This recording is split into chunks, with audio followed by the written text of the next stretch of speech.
tháng trước mình có update chỗ này mình trồng một dãy hồng mập đó, thì mình làm lại cái hàng rào này nên mình đã lấy hết tất cả hồng mập lên.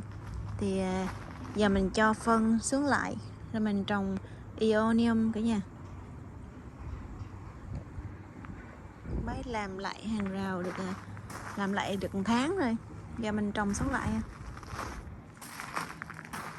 Mình xài cái Organic Choice mình mua ở Costco, 12 đồng một bao, 3 cubic feet.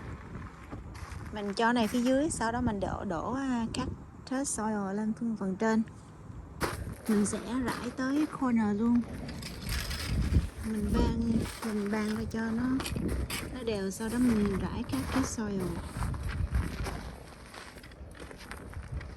Cho hai cây sen đá này xuống chỗ hàng rào. Như rồi. Phoenix Ionium cả nhà. Cái màu đỏ rất đẹp luôn.